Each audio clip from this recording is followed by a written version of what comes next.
దేవోక్తి లేనియెడల జనులు కట్టులేక తిరుగుదురు. సామెతలు 29వ అధ్యాయం 18వ వచనం.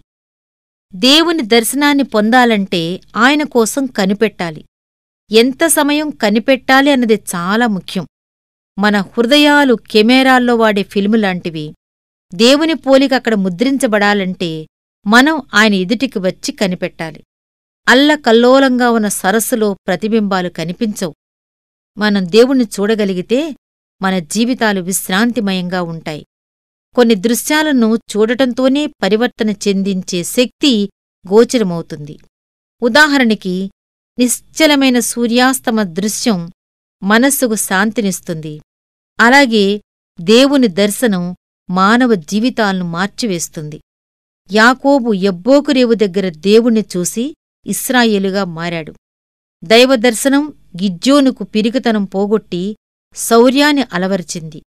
క్రీస్తు దర్శనం తోమాను అనుమానాల నుండి విముక్తిని చేసి నమ్మకస్తుడైన శిష్యుడిగా మార్చింది. బైబిల్ కాలం నుండి దైవదర్శనాలు కలుగుతూనే ఉన్నాయి. విలియం కేరీ తన చెప్పులు కుట్టుకునే వృత్తిలో ఉంటూ దేవుణ్ణి చూశాడు. అతడు బయలుదేరి భారతదేశానికి వెళ్లాడు. డేవిడ్ లివింగ్స్టన్ దైవదర్శనం పొంది ఆయనతో కలిసి ఆఫ్రికా ఖండపు చీకటి అరణ్యాల్లోకి వెళ్లాడు.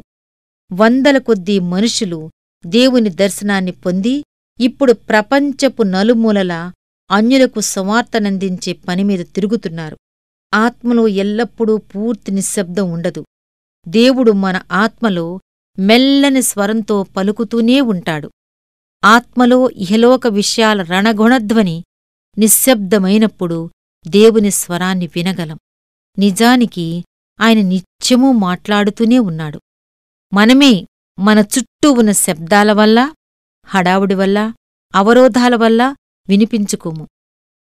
మౌనమాచరించిన వేళ పలుకు ప్రభూ, హృదయపు శబ్దాలను నిమ్మళింపచేసి ఆశతో నీ పలుకుకై వేచి ఉన్నాను.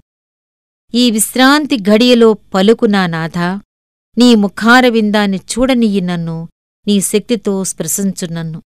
నీ నోటి మాటలు నాకు జీవం కదా తండ్రి, పరలోకపు పరమభోజనమే కదా.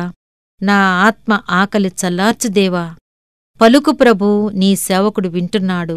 మౌనంగా ఉండకు, నీ మాట కోసం ఆశతో నా ఆత్మ ఎదురు చూస్తున్నది.